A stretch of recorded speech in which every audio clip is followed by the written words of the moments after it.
আজকে ফ্লিপকার্ট থেকে চলে এসেছে কফি টোস্টের জন্য একটা পার্সেল। এটা হচ্ছে ডগ বেসড বেল, আর মানে এটা অ্যাডজাস্টেবল লেস উইথ হার্নেস। তো এই যে পার্ট পার্ট করা রয়েছে, এগুলোকে একসঙ্গে জোড়া লাগিয়ে ওদের পরাতে হবে। তো মাকে দিয়েই আমি পার্সেলটা আজকে খোলালাম। আর এটা দাম নিয়েছে 290 টাকা। কারো লিঙ্ক লাগলে বলো, আমি দিয়ে দেবো। আর এই মুহূর্তে 290 টাকা বোধহয় নেই, আরো দামটা খানিকটা বাড়িয়ে দিয়েছে। এইবারে হচ্ছে ওকে একটা পরিয়ে নেওয়া যাক। বোন পরিয়ে দিচ্ছে ওকে। ও ভীষণ দুষ্টুমি করছিল, পড়তে চাইছিল না, কারণ এখন মানে ওকে নিয়ে একটু ঘুরতে যাওয়া হবে, বিকেলের সময়টা একটু ঘুরতে যাওয়া হয়। তো সেই আর কি, ওর বাহানা দেখুন কি অবস্থা, কিছুতেই পড়বে না। আর ওইদিকে বড় বড় ডগিরা রয়েছে, তো আমরা খুব একটা সাহস পাই না যে হুট করে ওখানে ছেড়ে দিতে। ও তো একদমই ওদের সঙ্গে পারবে না। তো এই পথটুকু ওকে এই বেলটা দিয়েই নিয়ে যেতে হবে। আগে একটা চেন ছিল, ওই দেখতে পাচ্ছেন পেছনের দিকে রয়েছে, তো ওই চেনটা ওদের জন্য ঠিকঠাক নয়, সমস্যার ব্যাপার। তার জন্য এই বেলটা কেনা হয়েছিল। এটা অনেকটাই ভালো, যাদের ডগি বাচ্চা আছে তারা অনেকেই জানেন, বা আমার মনে হয় যারা জানেন না তাদের এই বেলগুলো নিয়ে নেওয়া বেটার হবে, কারণ ওই চেনগুলোতে গলায় ভীষণ লাগে, ওদের টান টান হয়। প্রথমবার যেহেতু এই বেলটা পড়ছে, সেই জন্য অনেক নখরাবাজি করছে। এরপর আস্তে আস্তে হয়তো ওটা বুঝে যাবে যে এটা পরানো মানে ওকে ঘুরতে নিয়ে যাওয়া হবে, এটা হয়তো পরবর্তী সময়ে বুঝে যাবে। তো আগে ওই যে পেছনে চেনটা রয়েছে ওটা নিয়ে যাওয়া হতো, তো ওইটা আমি দেখলাম একেবারেই ভালো নয়, কারণ ওই চেনগুলোতে ওদের গলাতেও লাগে, আর মানে আমরা যারা ধরে থাকি আমাদের হাতেও লাগে। তো এই জিনিসটা খুব ভালো, এদের গলার সঙ্গে এটা লাগাতেও হয় না, পিঠের সঙ্গে অ্যাডজাস্ট করা থাকে।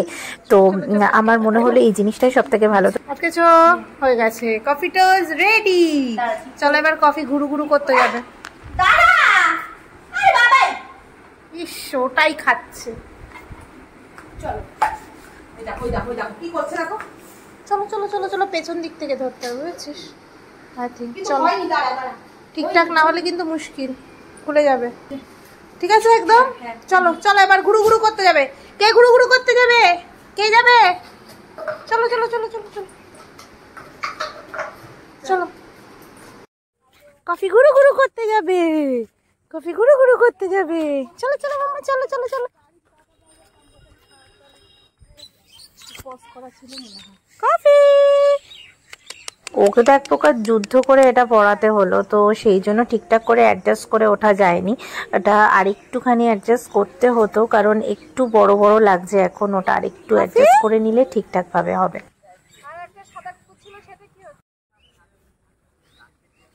কফি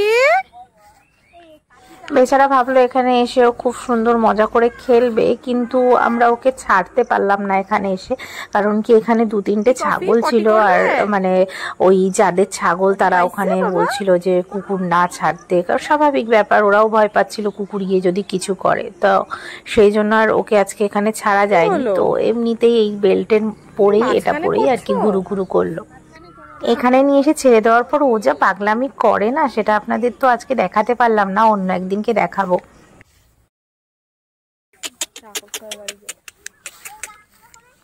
কফি টোস্ট একটুখানি ছাড়বি না? এ রাম, আমাকে অনেকদিন আগে একজন বলেছিল যে এই ধরনের বেল্ট কেনাই ভালো, ওই চেনগুলো সত্যি খুব খারাপ। তো এতদিন কেনা হয়নি, তো যাই হোক এবার নেওয়া হলো। সত্যি দেখলাম এই বেল্টগুলো অনেকটাই ভালো, আর ওই চেনগুলো ওদের মানে গলায় ভীষণই লাগে। তো যাদের বাড়ি ডগু বাচ্চা আছে অনেকেই জানেন, আর যারা জানেন না আমার মনে হয় এই ধরনের বেল্টগুলো নিয়ে নেওয়াই ভালো। আর এই ব্লগটা এখানে শেষ করছি। সকলে ভালো থাকুন, সুস্থ থাকুন, টাটা।